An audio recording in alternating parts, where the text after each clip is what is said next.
안녕하세요. 저는 30대 후반의 강은진이라고 해요. 흔히 결혼은 연애와 많이 다르다고도 하고 집안과 집안의 만남이라는 말도 하잖아요. 물론 저도 그런 것들을 감안하고 감당할 수 있다는 생각으로 어쩌면 어느 정도의 자신을 갖고 결혼이란 것을 했던 것 같아요. 그럼에도 불구하고 내 예상과 상식을 뛰어넘는 일들을 겪으며 이건 아니라는 결론을 내리게 됐던 겁니다. 이혼이 흔해진 세상이라곤 하지만 그중 누구도 이혼을 쉽게 결정하진 않았을 거예요. 저 역시도 그랬죠. 그래서 저는 오늘 제가 이혼을 결심하게 된 이야기를 해보려고 해요. 여러분들의 공감과 위로, 응원을 받고 싶기도 하고요. 그 이야기를 하려면 먼저 저의 결혼 이야기부터 시작해야겠죠? 또 그러기 위해서는 제가 어떻게 자라, 어떤 생각을 하고 살았던 사람인지에 대한 이야기부터 해야 할 것 같아요. 저는 경기도 북부 개발이 더딘 변두리에서 외동딸로 태어났어요. 제가 살던 동네 전체가 그랬지만 그 중에서도 저희 집은 더 가난한 집이었답니다. 아마 형편이 더 좋았다면 제 밑으로도 동생들을 더 낳고 싶으셨을지도 몰라요.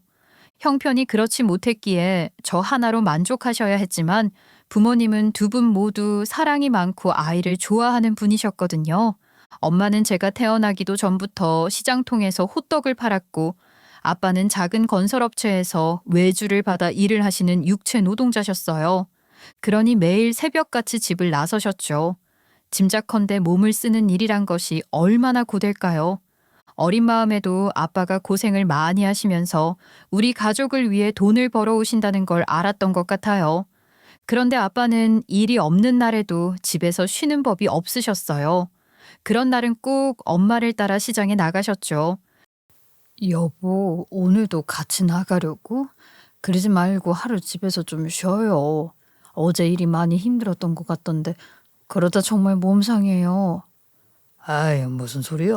하룻밤 푹 잘 잤으니까 이제 다 회복이 됐지.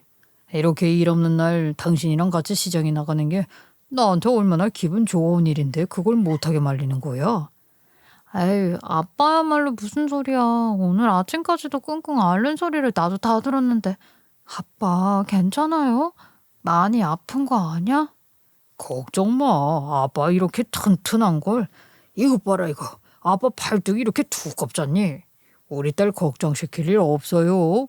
그렇게 엄마를 따라 시장에 가시는 아빠 역시 호떡 장사하는 엄마 옆에서 뭔가를 하셨어요. 건설 현장에서 주워온 폐자재를 재활용해 만든 가판대에 엄마가 손수 뜬 수세미 같은 소품들을 얹어서 파셨거든요. 두 분이 함께 시장에 나가시는 날을 아빠는 정말 좋아하셨고 엄마는 아빠를 걱정하긴 하셨지만 엄마 역시 아빠와 함께 나가는 걸 무척 좋아하셨던 것 같아요.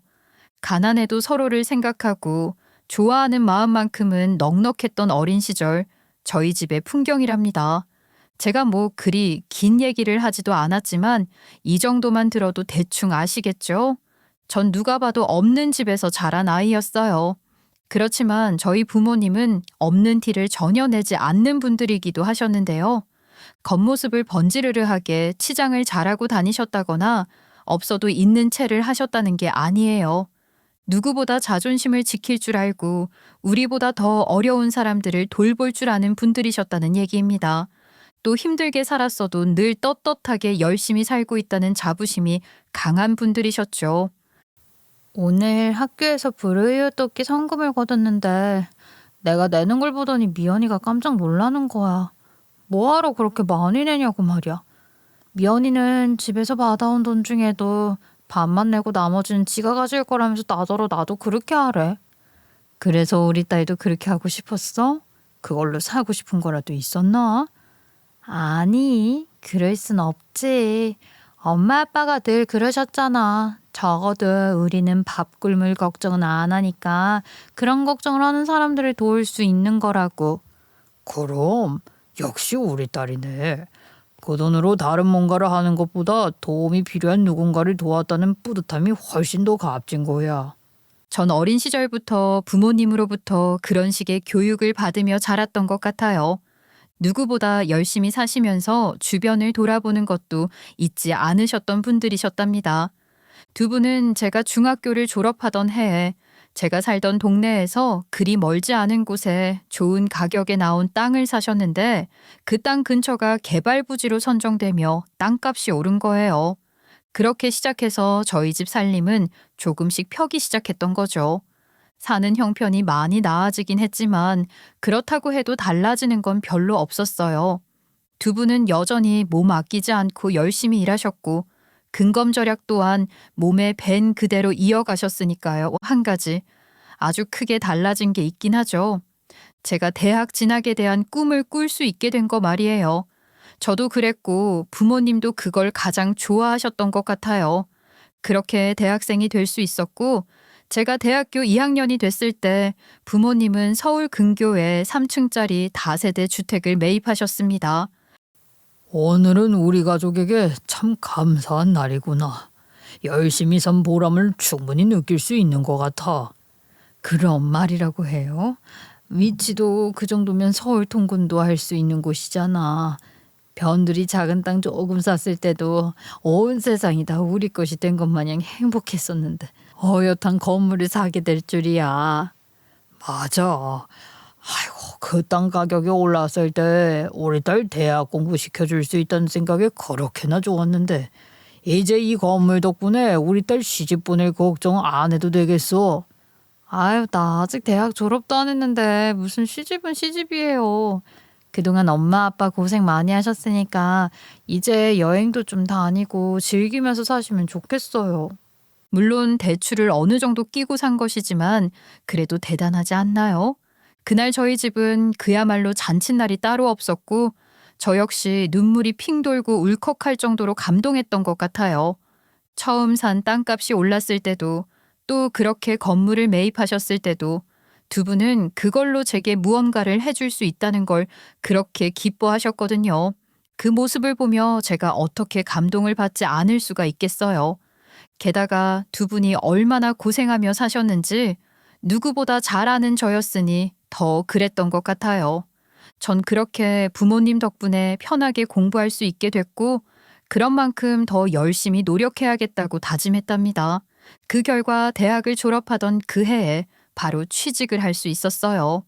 중견 제조기업의 전략기획팀 신입사원으로 입사했거든요.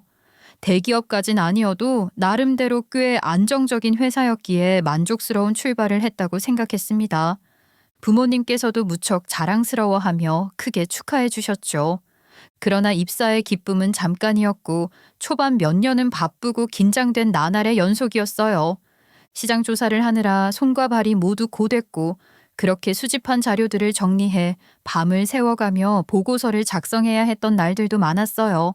그 일이 조금씩 익숙해지고 나니 경쟁사를 분석하고 내수 유통 개선안을 제안해야 했고 그렇게 보고서들은 끝도 없이 이어졌는데 어느 시점부터는 뭐랄까 쳇바퀴 도는 듯 반복되는 그런 작업들에 조금씩 지쳐가기도 했고 수치 안에서만 흘러가는 기획이란 것들도 조금씩 갑갑하게 느껴지기 시작했던 것 같아요.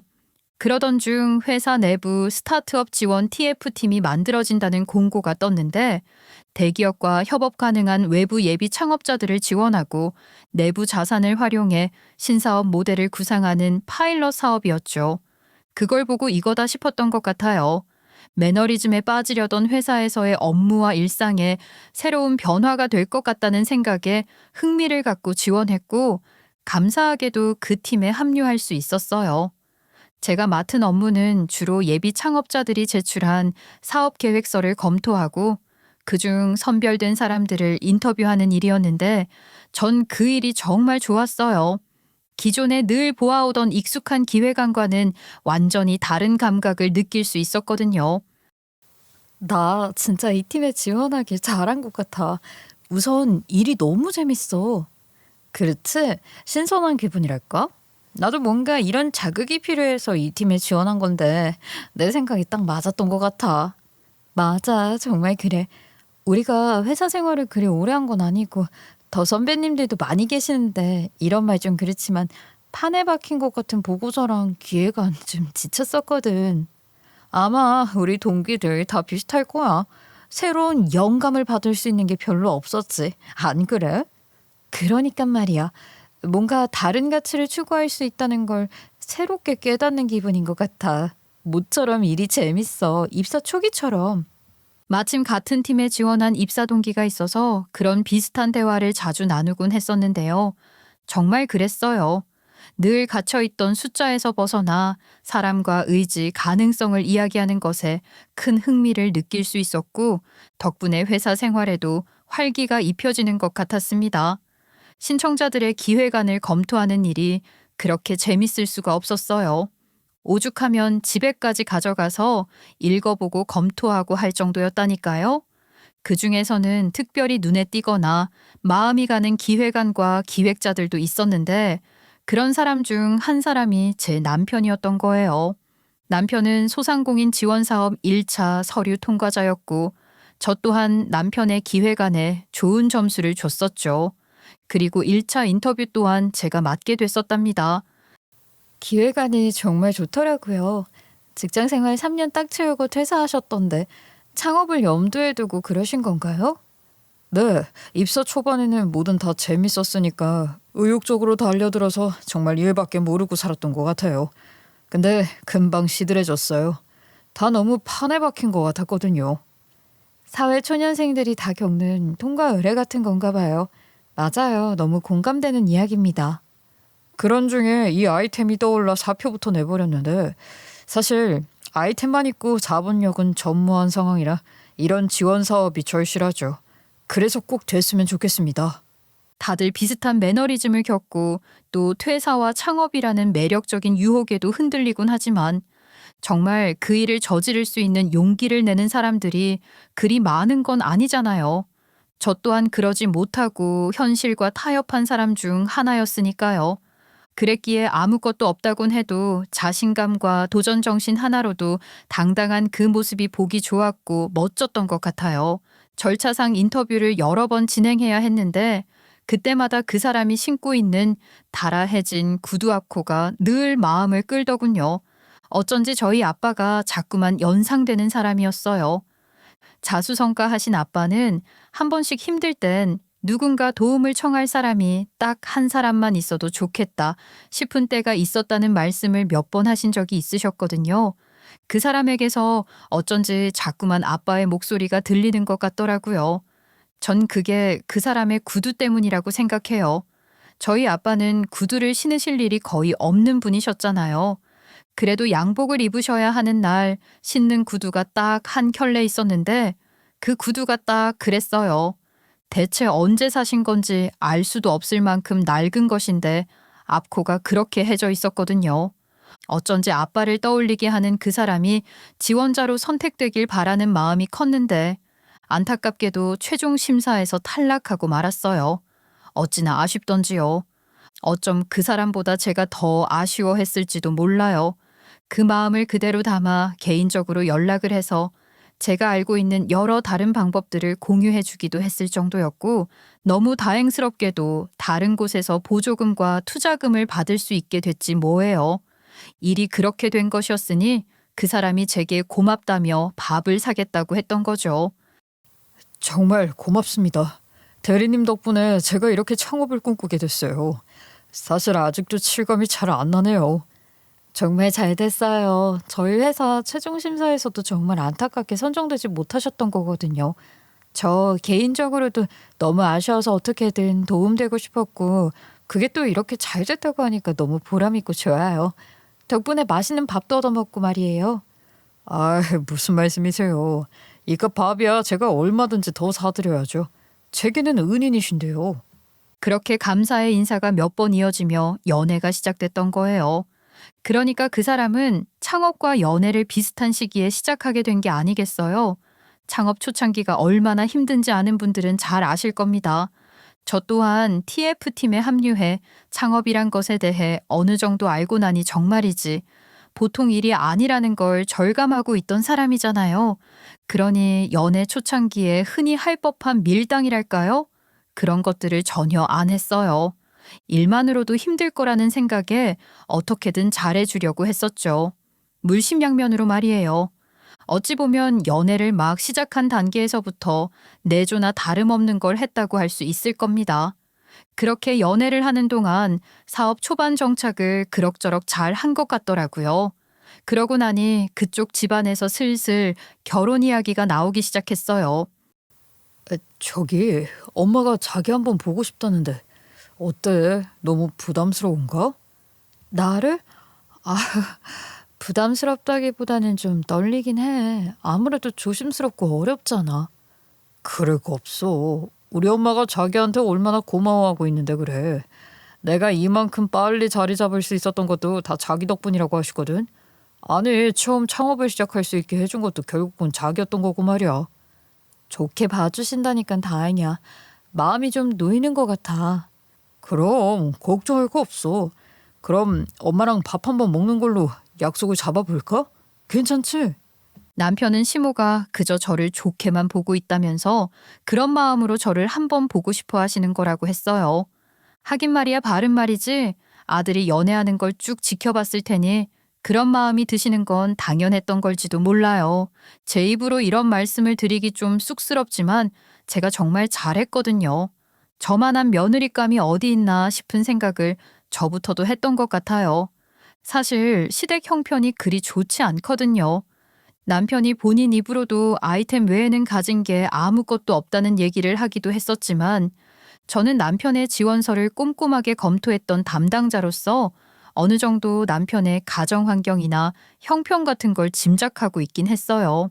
시부는 일찍 돌아가셨고 시모와 시집 안 간 여동생이 하나 있는 집안으로 남편이 집안의 가장과 같은 역할을 해야 하는 입장이라는 것도 알고 있었어요. 어지간한 여자들은 기함하며 도망가고 싶어 할 조건일지도 모르죠. 그렇지만 전 처음부터 그런 조건들을 알고 있었고 또 저 또한 어려운 어린 시절을 보낸 사람으로서 그런 조건들이 그리 큰 약점이라 생각하고 싶지는 않았던 것 같아요. 그런 마음으로 시모의 초대에 처음으로 남편이 자란 집에 가보게 됐었답니다. 아유, 어서 와요. 이렇게 귀한 사람을 이런 누추한 곳으로 오라 그래서 어떡해? 미안하네. 아예 아니에요. 저도 외식보다 집밥을 좋아하고 아휴, 와보고 싶었어요. 초대해 주셔서 감사합니다. 그리고 말씀 편하게 해주세요. 그럴까 그럼? 아유 세상에 어쩜 이렇게 예쁜 사람이 말도 참 예쁘게 하네. 우리 아들이 전생에 무슨 장한 일을 해서 이렇게 참한 아가씨를 만났나 모르겠어. 고마워 정말. 아유 우리 엄마 첫눈에 반하셨네. 어떡하나. 알면 알수록 좋은 사람인데 벌써부터 이러셔서 큰일인데요. 시모는 처음 만나는 날부터 제게 너무나 잘해주셨고 남편까지 덩달아 옆에서 비행기를 태워대는 통에 어질어질 할 정도이긴 했지만 그래도 기분 좋게 첫인사를 드렸던 것 같아요. 저를 향한 고마움과 칭찬의 이야기들을 계속해서 쏟아내시는 중에 시모는 언뜻 아들이 빨리 결혼해서 더욱 안정적으로 사업을 하길 바라는 마음을 드러내셨는데 그 마음이란 게 결국은 제게도 더 전폭적인 내조를 바라시는 마음 아니시겠어요? 노골적으로 드러내어 말씀을 하시진 않았지만 그 마음을 너무나도 잘 알 수 있을 것 같았죠. 그리고 저 또한 그 마음이 부담스럽거나 싫지 않았던 것 같아요. 그래, 그 집에 인사 가보니 어땠어? 홀어머니라고 했잖아. 쉬운 자리가 아닌데 어떠셨니?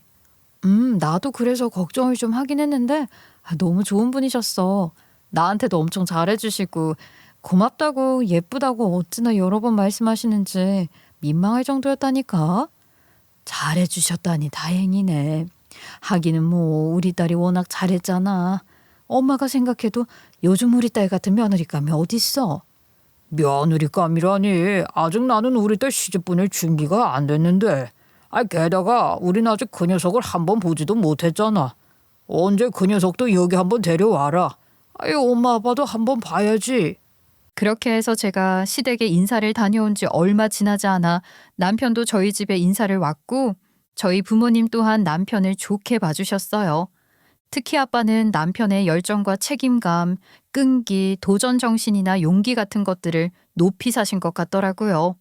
그 사람이 돌아가고 난 뒤 부모님과 그 사람 이야기를 하는데 그런 아빠의 마음이 그대로 드러났던 것 같아요.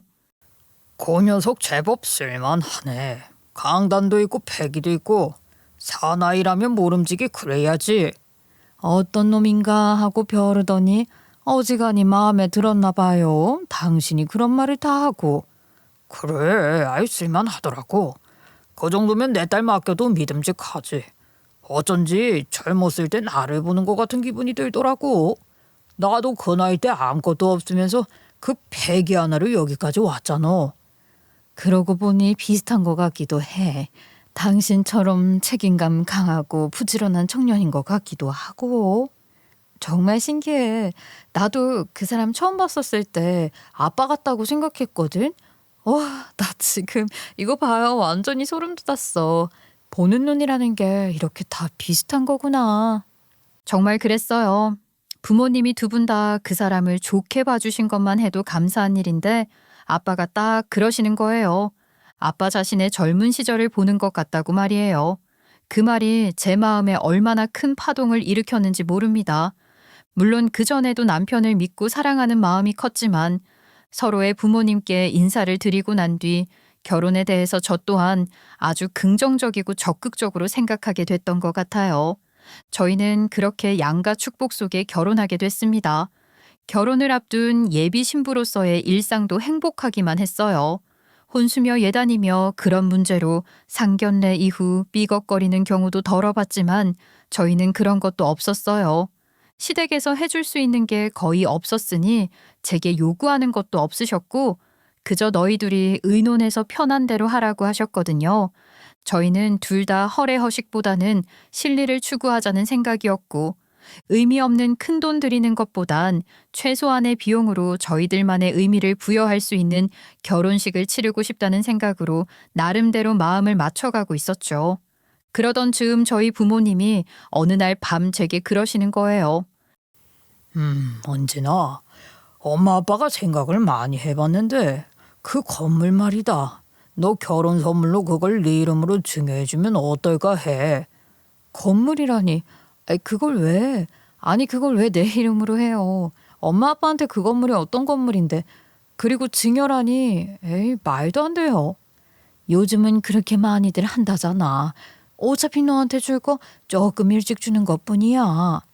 사람은 누구나 자기가 올라갈 계단을 스스로 지어야지만 너무 힘들 땐 누군가 잠깐 올라탈 발판이라도 되어주면 얼마나 좋겠니. 우리가 부모로서 너한테 그 발판 하나를 남겨줄 수 있어서 아예 얼마나 좋은지 몰라. 그러니까 기쁘게 받아다오. 그래야 엄마 아빠도 더 좋을 거야. 아빠가 그렇게 말씀하시는데 그만 울음이 터지고 말았어요. 그날 밤 엄마 아빠랑 저희 세 식구는 처음 그 건물을 매입했던 그날처럼 감동의 눈물을 함께 나눴죠. 부모님이 그렇게까지 말씀하시니 더 이상 사양할 수 없었고 감사한 마음으로 건물을 받기로 했던 겁니다. 서울 근교에 있는 3층짜리 다세대 주택이었는데 나름 알짜배기라는 평가를 받는 건물이기도 했어요. 게다가 마침 그 다세대 주택 위치가 저와 남편이 출퇴근하기에도 괜찮은 지역이라 굳이 서울에 신혼집을 따로 얻을 것 없이 그 건물 주택 한 채에서 신혼 살림을 시작하기로 했답니다. 신혼부부들에게 인기 있는 인프라 좋은 아파트 단지는 아니지만 나름대로 살기 좋은 동네였어요. 근처에 괜찮은 시장도 있고 그리 크진 않아도 웬만한 건 다 있는 지역 마트도 있고 무엇보다 조용하고 깨끗한 동네라는 게 마음에 들었죠. 교통까지 괜찮았으니 불편함을 전혀 느낄 수 없었고 출퇴근을 남편과 같이 하는 것 또한 신혼 재미의 하나가 됐던 것 같아요. 그렇게 행복한 신혼을 보냈어요. 모든 것이 더 바랄 것 없다 싶을 정도로 행복한 신혼 생활이었는데 딱 한 가지 조금 불편하다고 해야 할까요? 신경이 쓰이는 게 있긴 했어요. 다름이 아니라 시모가 저희 신혼집에 너무 자주 오신다는 거였어요. 사실 저희 신혼집이 시댁이랑 그리 가까운 것도 아니고 거리가 좀 있는 편이거든요. 차를 몇 번이나 갈아타기도 해야 하는 곳임에도 불구하고 그렇게 자주 오시는 겁니다. 솔직히 시모가 신혼집에 자주 오는 걸 좋다고 할 며느리가 몇이나 있겠어요. 아무리 시모가 잘해주신다고 해도 불편하고 어려운 게 사실이잖아요. 시모가 뭘 어떻게 하고 시집살이를 시키시고 그러는 게 아니어도 그건 다들 같은 마음일 거라 생각해요. 신혼 초부터 그렇게 자주 드나들기 시작하셨는데 정말이지 지치지도 않으시고 꾸준히 그러시는데 좀 그렇더라고요. 게다가 제가 정말 불편했던 게 뭐였냐면요. 제 건물 입주민들에게 자꾸만 시모가 건물주 행세를 하려고 드시는 거예요. 여기가 우리 아들 건물 아니냐 하며 아주 동네방네 떠들고 다니시는 수준이었어요. 사실 저는 제 나이가 어리기도 하고 건물주로서 입주민들과 같은 건물에 살면서 혹시라도 불편한 건 없는지 제가 먼저 챙기고 살피는 게 좋았지. 건물주랍시고 떵떵거리고 싶은 생각은 전혀 없었거든요. 그저 이웃의 한 사람이자 책임을 갖고 건물을 살피는 사람이고 싶었는데 시모가 그렇게 휘젓고 다니시는 바람에 입주민들이 시모 눈치를 보는 것뿐만 아니라 제게도 자꾸만 눈치를 보는 것처럼 느껴지는 거예요. 어머, 준영이 어머니 안녕하세요. 준영이가 공부를 잘해서 정말 좋으시겠어요. 참, 보일러는 그 뒤로 문제없이 잘 되고 있는 거죠? 음?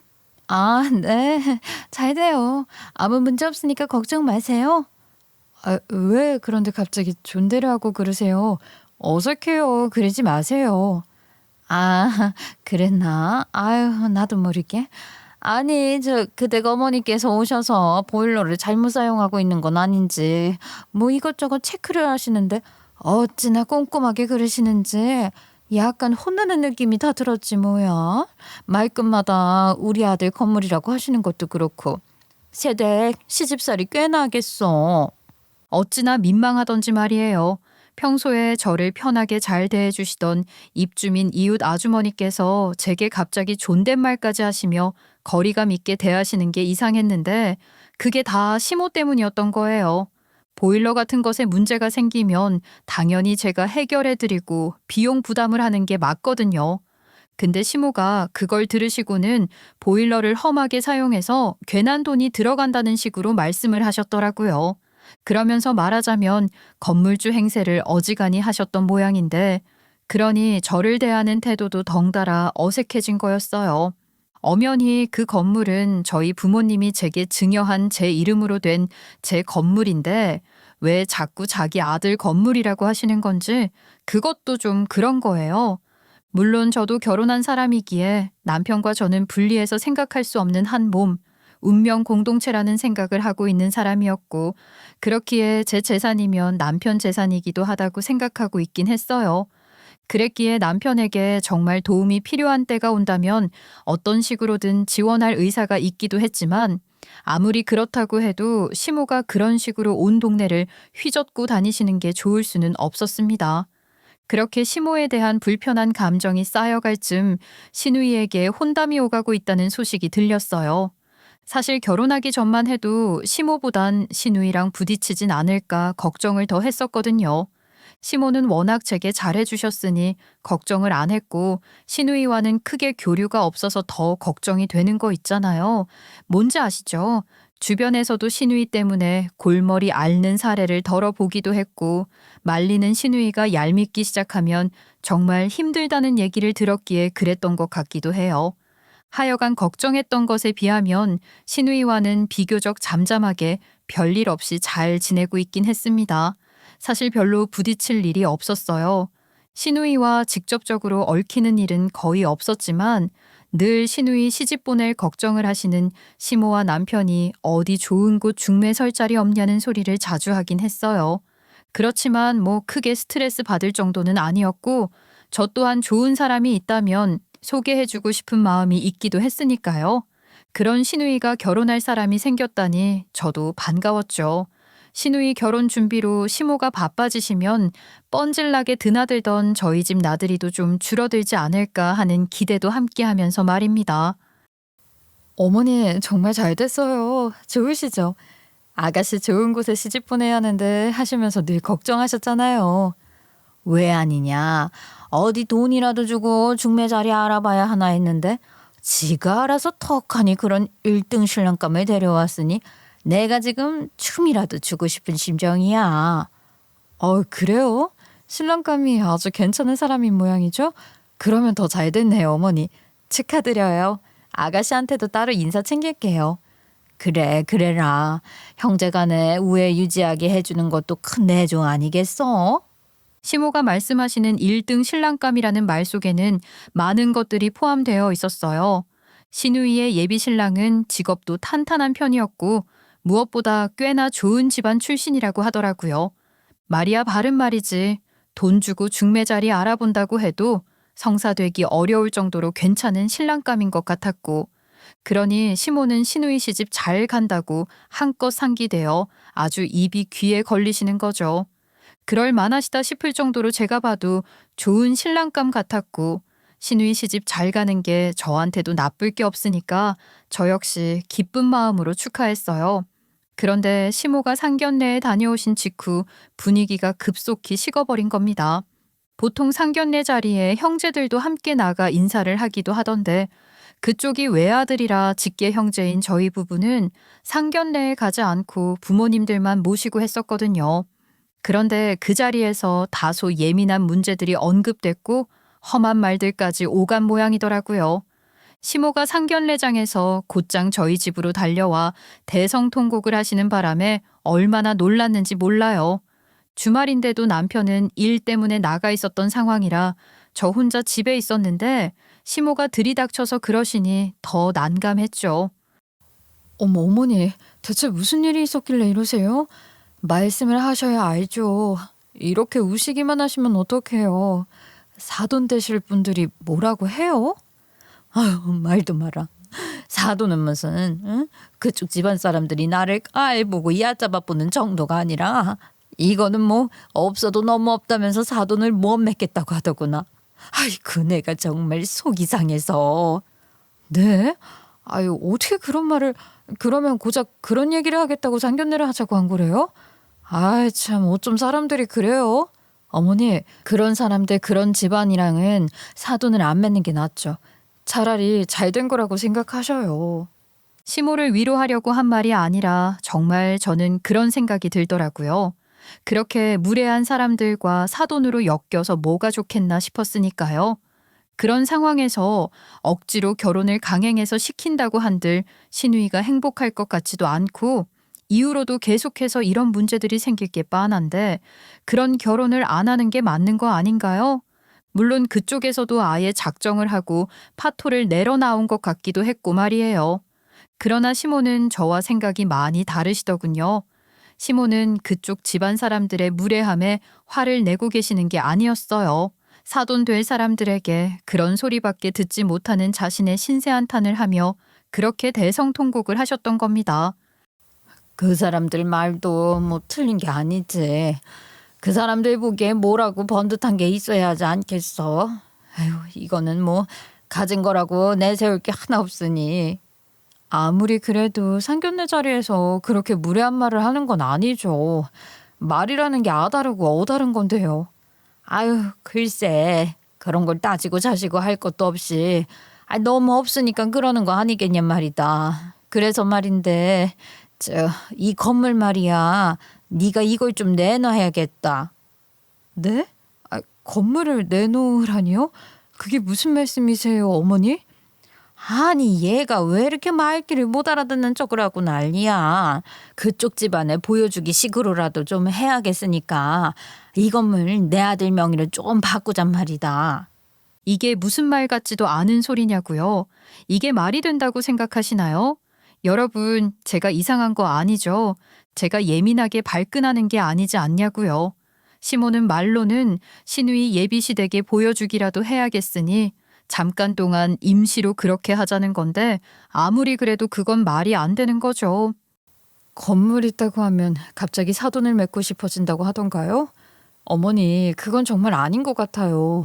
분명 뭐라도 해내라고 하는 말 같은데 어쩌시려고요? 그렇게 대단하고 좋은 집안에 시집 가는 건데, 그러면 맨몸으로 보내니? 예단 해오라는 거 해서 보내야지. 너는 네 시누이 결혼이 어그러지게 생겼다는데 어쩜 그렇게 천하태평해. 네 일 아니다 이거야? 아유, 어머니, 그게 아니라 예단 같은 거 엄청나게 해오라고 하면 그걸 다 어쩌시게요. 결국 제 건물 어떻게 해서 그거 해주셔야겠다는 거 아니시냐고요. 그거는 명의만 잠깐 바꾸자고 하시는 거랑은 다른 거죠. 아이고, 그래서 너 지금 못 도와주겠단 말이야?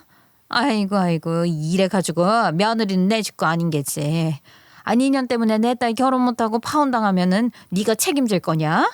제가 조곤조곤 따져 물으며 확인을 하니 시모는 갑자기 폭발하며 막말까지 서슴지 않고 하더군요. 정말 기가 막혔어요. 그러니까 결국 제 건물로 시누이 시집을 보내겠다는 건데 그건 정말 아니라는 생각밖에 안 들었습니다. 제 태도에 시모는 더 열이 받았는지 점점 더 폭발하더라고요. 아이고 건물 하나 갖고 있다고 유세도 이런 유세가 없네. 아 네가 며느리고 나는 네 시엠이다. 어디서 말이 나왔으니 망정이지. 너 그렇게 기고만장할 것도 없지 않니? 사업하는 내 아들 덕분에 사모님 소리 듣는 주제 아니냔 말이다. 그래봤자 너 같은 월급쟁이가 어디 가서 그런 소리를 듣겠어? 아, 내 말이 틀렸냐?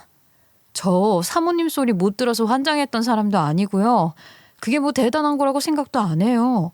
그리고 그거랑 이거랑 무슨 상관이라고 이러세요. 며느리 건물 잡혀서 딸 시집 보내겠다는 어머님 말씀이 더 황당한 말씀이죠. 아이 뭐야? 너 지금 말 다 했어? 그러니까 너 때문에 내 딸이 파혼당해도 상관없다는 거야? 만약에 그렇게 되면은 내 아들이 가만히 있을 것 같아?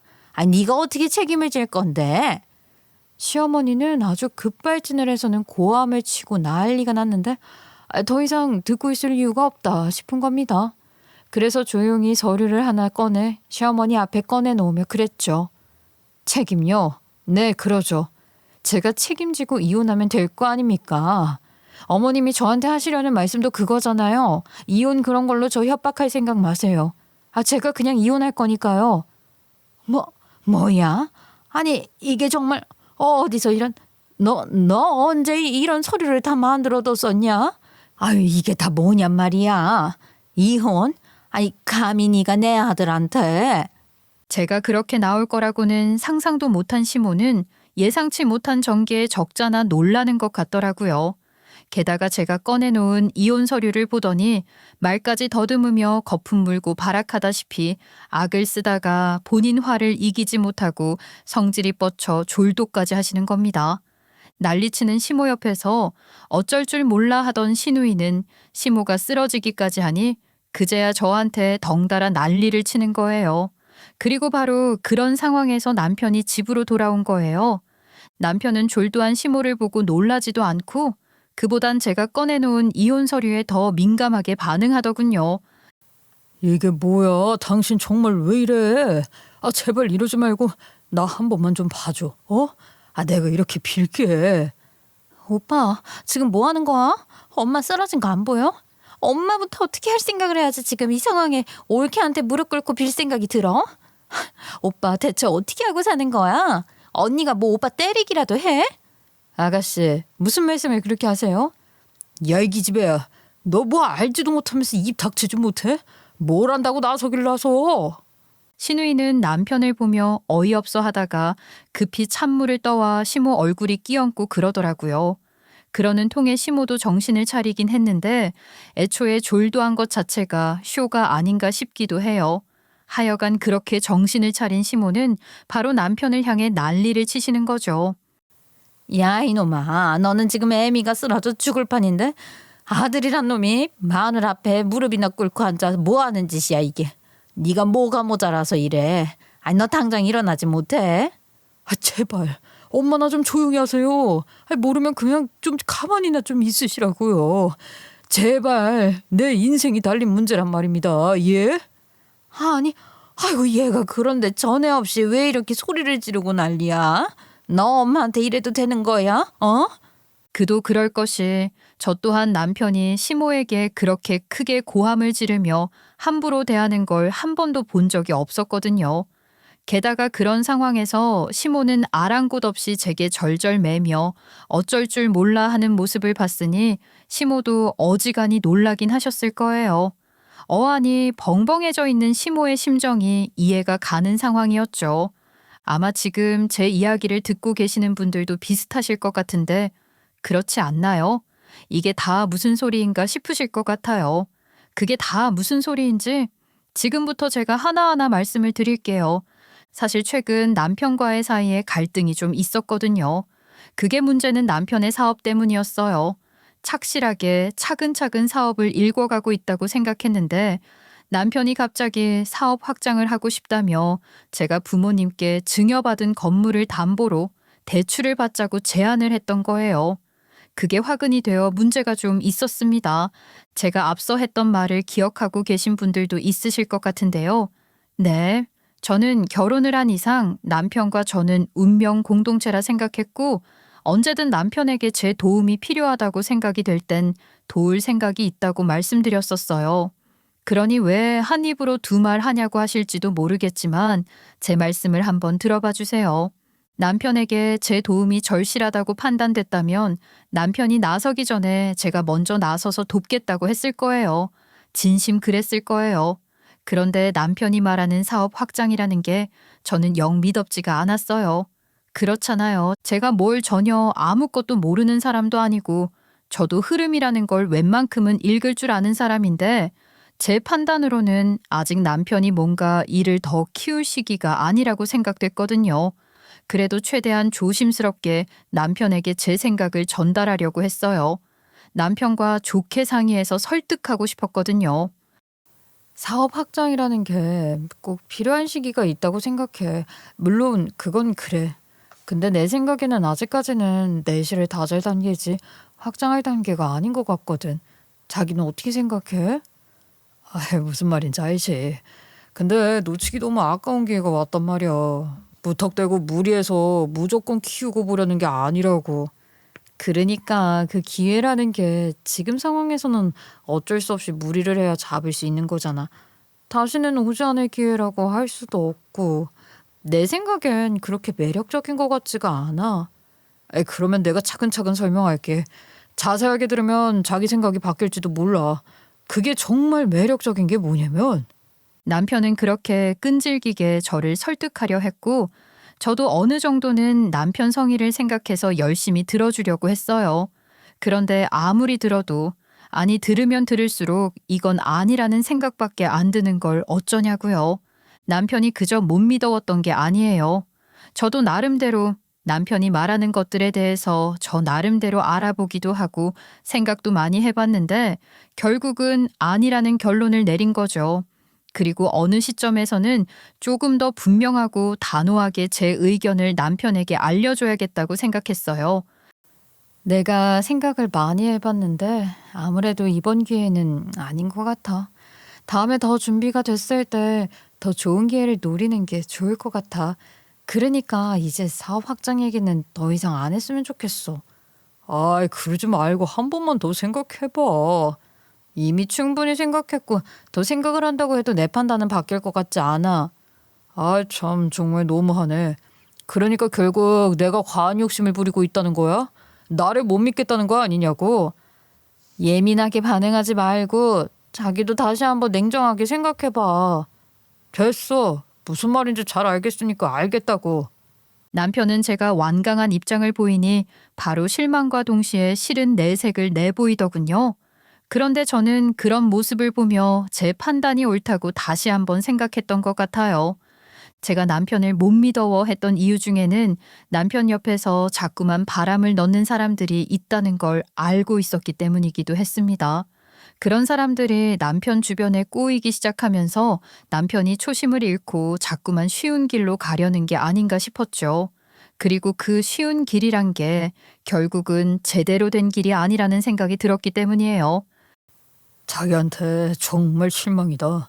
사람들이 뭐라는 줄 알아? 처가덕을 볼 수 있는데 왜 고생을 사서 하냐고 난리도 아니야. 그래도 나는 지금까지 착실하게 잘해왔다고 생각해. 그런데도 자기는 나를 못 믿는구나. 이제 사업 시작한 지 얼마나 됐다고 그래. 이제 막 시작하는 단계 아니야? 아직 그런 말 하기는 좀 이르지. 투자금 한 방이면 바로 끝나는 건데. 정말. 자기 정말 그렇게 생각해? 그게 얼마나 허무맹랑하고 무책임한 소리인 줄 몰라? 결국 그렇게 남편과 서로 감정 상하는 말들까지 주고받으며 언쟁을 벌였던 거예요. 결혼하고 처음으로, 아니 연애 시절부터 통틀어서 남편과 그렇게 크게 싸운 적이 없었거든요. 그렇지만 그렇더라도 저는 제 뜻을 굽힐 생각은 없었어요. 이 건물은 부모님이 평생 고생하신 대가로 매입한 거잖아요. 부모님이 평생 흘리신 땀의 대가라고요. 그런데 남편은 너무나도 쉽게 거기 편승해서 쉬운 길로만 가려고 하고 있었고, 심지어 그 길이 보장된 길도 아닌데 막무가내로 그러는 게 실망스럽기만 했어요. 전 그런 도박 같은 것에 부모님의 전부나 다름없는 이 집을 걸 수는 없었죠. 당연한 거 아닌가요? 그렇게 남편과 제가 서로 물러날 수 없는 대립을 하면서 부부싸움을 크게 했고, 그때 저는 이혼 서류까지 작성을 해놨던 겁니다. 정말로 그걸 갖고 당장 이혼을 해야겠다거나 그런 건 아니었어요. 그 정도로 심란했다는 거죠. 이혼 서류를 작성해 놓고 나면 제 마음이 어떨지 그런 게 좀 궁금하긴 했어도 그걸 당장 사용할 건 아니었던 거죠. 남편 역시 어떻게든 제게 더 잘 보이고 저를 더 잘 구슬러서 사업 자금을 얻으려고 하고 있던 상황이었는데, 시모가 일을 그르치고 있다는 생각이 들었을 테니 그렇게 난리를 친 거였을 거예요. 시누이는 계속해서 서운하고 서럽다며 남편에게 난리를 치고, 시모는 시모대로 팔자 타령까지 해가며 다시 또 대성통곡을 시작하는데 정말 혼란하더라고요. 그런다고 해서 제 마음이 바뀌는 게 아닌데 오히려 더 굳게 다치는 것 같았는데, 그 혼란을 제가 더 듣고 있어야 할 이유가 없잖아요. 그래서 남편이고 시모 시누이고 간에 누구도 도울 생각이 없으니 그만들 하라고 제가 소리를 꽥 질러버렸어요. 거저 얻어지는 게 어디 있냐고요. 그 사람들 제대로 정신 차리길 바라는 심정으로 그렇게 말을 한 겁니다.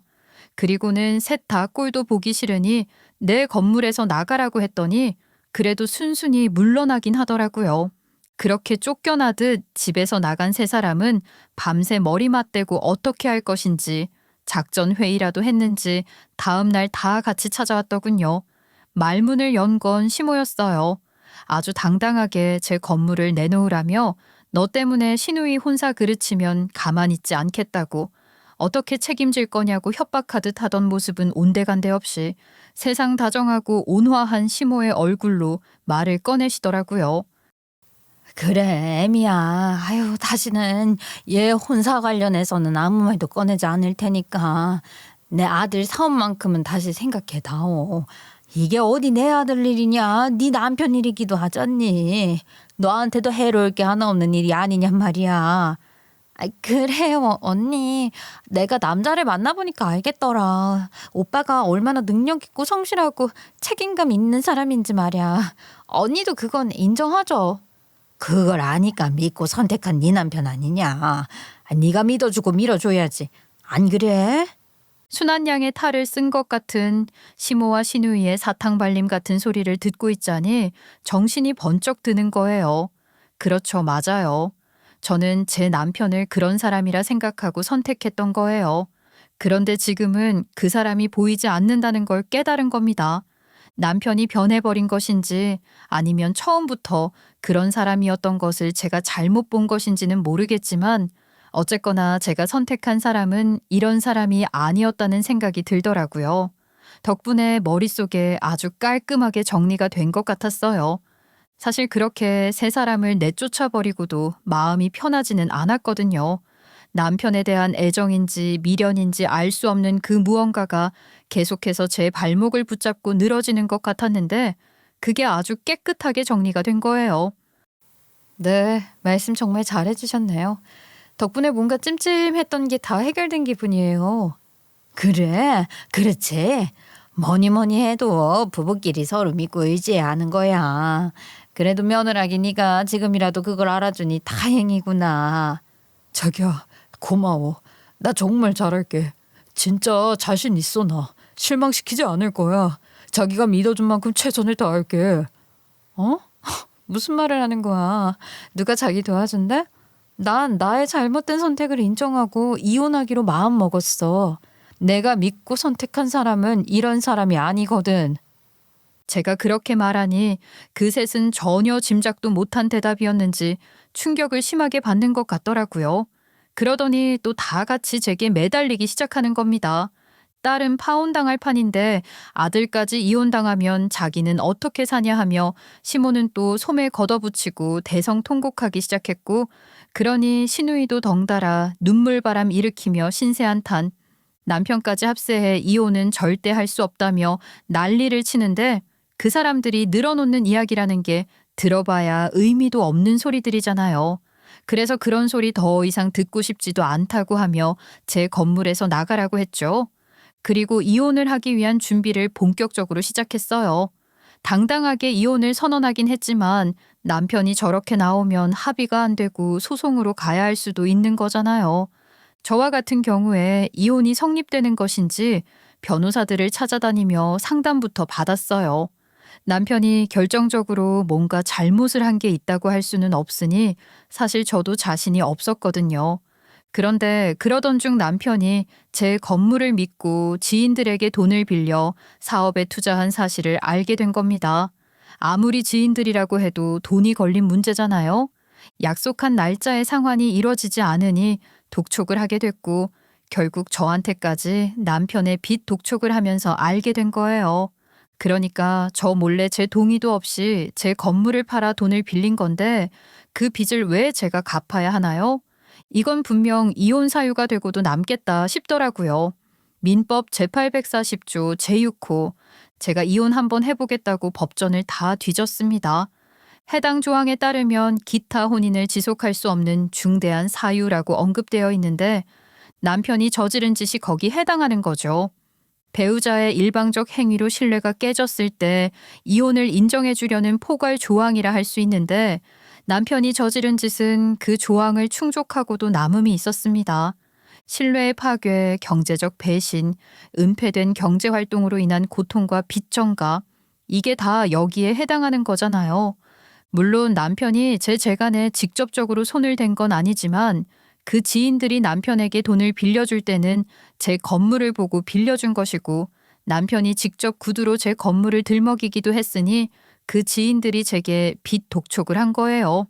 우선 저는 그렇게 남편과 이혼했고 제 건물은 증여 재산이자 저의 단독 재산이었기에 재산 분할 대상이 아니라는 판결도 받았습니다.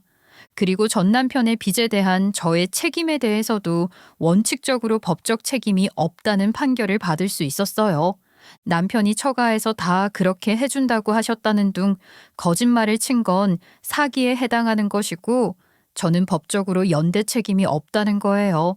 지인들이 남편 상대로 해당 사기에 대해 고소를 걸기 시작했다는 소리를 들었는데 남편이 저를 찾아와 살려달라고 빌더군요.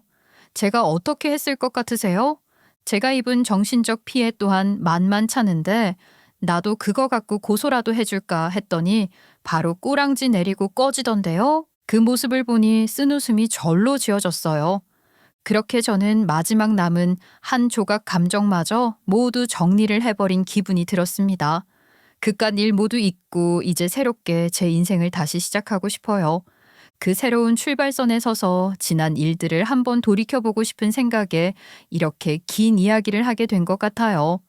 제게도 의미 있는 시간이었는데 이런 제 이야기를 끝까지 들어주신 분들이 계시다는 게 정말 감동입니다. 덕분에 제가 하고 싶은 말들을 다 할 수 있었어요. 정말 감사합니다. 그 마음 받아서 더 용기 내어 잘 살겠습니다.